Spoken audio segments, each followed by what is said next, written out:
नमस्कार, स्वागत है आप सभी का। आप देख रहे हैं एनएमएफ न्यूज। आपके साथ मैं हूं नमिता चौधरी।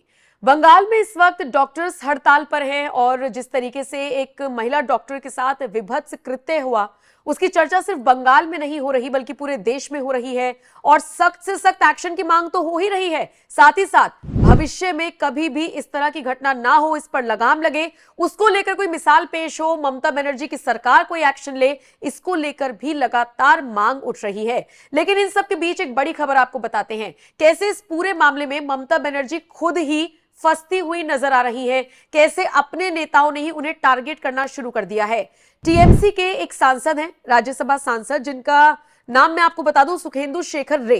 इन्होंने डंके की चोट पर ऐलान कर दिया है कि जितने भी डॉक्टर सड़कों पर बैठे हैं या जो भी प्रोटेस्ट कर रहे हैं, प्रोटेस्टर्स हैं, मैं उनके साथ जा रहा हूं।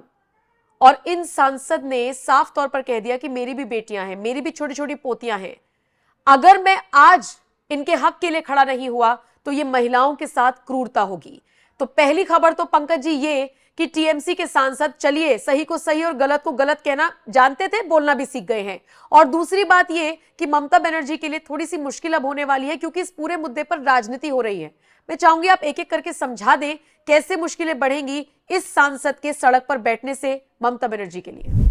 नम्रता, ये जो कोलकाता का रेप कांड है, ये बंगाल का ही नहीं, आजाद भारत का सबसे क्रूरतम विभत्स रेप कांड कहा जा सकता है।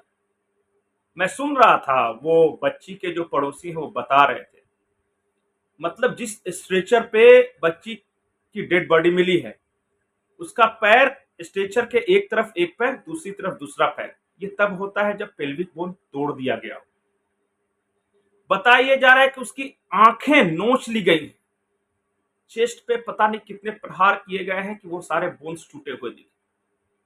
मतलब कि न मेरे पास शब्द हैं उस क्रूरतम हत्याकांड, रेप कांड को बताने के लिए, न मैं बताना चाहता हूं। लेकिन इतना सब कुछ होने के बावजूद उसके बाद हुआ क्या? आरोप ये है कि जहां पे ये घटना हुई उसी अस्पताल के अंदर 20 मीटर की दूरी पर चेस्ट डिपार्टमेंट है और अचानक चेस्ट डिपार्टमेंट में रिनोवेशन का काम शुरू हो जाता है, तोड़फोड़ मच जाती है वहां पे। लोग कह रहे हैं कि ये एविडेंस को नष्ट करने की सोची समझी साजिश है। उस बच्ची के मां बाप को अस्पताल प्रबंधन की ओर से और प्रशासन की ओर से शुरू में क्या बताया गया? ये बताया गया कि आपकी बच्ची ने आत्महत्या कर लिया है। आरोप यह है कि अस्पतालों में जो सीसीटीवी कैमरे लगाने थे, जानबूझ के वहां नहीं लगाए गए। वो तो भला हो कॉरिडोर में मौजूद एक सीसीटीवी कैमरे का, जिसकी वजह से अपराधी पकड़ा गया। आखिर कहां पे गड़बड़ हुई? खुद कोलकाता हाईकोर्ट ने माना है कि बंगाल पुलिस की ओर से बहुत बड़ी गड़बड़ी की गई है और कई जगह एविडेंस मिटाने के शायद प्रयास भी किए गए। और हैरानी देखिए कि जब ये पूरा मामला सामने आया तो पहले तो एविडेंस मिटाना, इसे सुसाइड करार देने की कोशिश की गई। जब आउट ऑफ प्रोपोर्शन ये बढ़ने लगा मामला, हल्ला हंगामा होने लगा, तो ममता बनर्जी का स्टेटमेंट आता है। वो कहती है कि मैं अपने ही पुलिस को 1 हफ्ते का वक्त देती हूं इस मामले की जांच के लिए। 1 हफ्ते में जांच पूरी नहीं हुई तब मैं सीबीआई को दे दूंगी। अरे भाई, जिस पुलिस पर एविडेंस नष्ट करने के आरोप लगे हैं उसे आप 1 हफ्ते का वक्त दे रहे हैं ताकि और एविडेंसेस को नष्ट किया जा सके। यह मामला कोलकाता हाईकोर्ट में गया और कोलकाता हाईकोर्ट ने संज्ञान लेते हुए यह बात कही है कि नहीं, बंगाल पुलिस को हम नहीं जांच करने दे सकते, सीबीआई को तुरंत यह जांच सौंपी जाए 24 घंटे के अंदर। यह हालत है बंगाल की। आपने बिल्कुल सही कहा, कुछ टीएमसी के नेता हैं जिनकी आत्मा जागृत है और होनी भी चाहिए। जब आज नहीं तो कभी नहीं। ये किसी की भी बच्ची हो सकती है, वो ममता बनर्जी के परिवार की कोई बच्ची हो सकती है, वो महुआ मोइत्रा के किस परिवार की बच्ची हो सकती है। हो सकता है कि बंगाल में रहने वाली राजदीप सरदेसाई की जो वाइफ है, जो राज्यसभा सदस्य बनकर गई है, उनके परिवार की बच्ची हो सकती है। इन सब की खामोशी बहुत जहरीली है, मतलबी खामोशी में इसे बोलता हूं।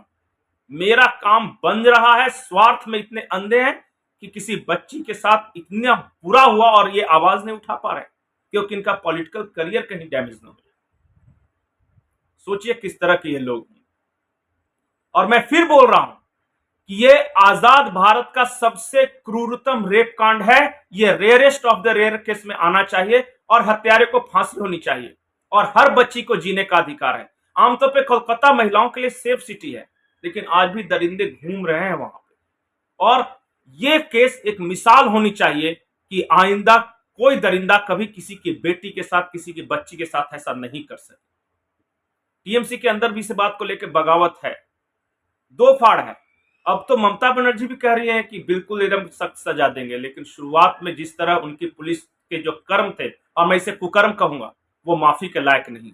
सुखेंदु शेखर रे की तारीफ करनी होगी कि टीएमसी का नेता होने के बावजूद वो न सिर्फ पीड़िता के पक्ष में खड़े हैं, डॉक्टरों के पक्ष में खड़े हैं, बल्कि उन्होंने बहादुरी दिखाते हुए यहां तक कह दिया कि मेरी भी बेटी है, कल मैं घर में जाके क्या चेहरा दिखाऊंगा उसके सामने।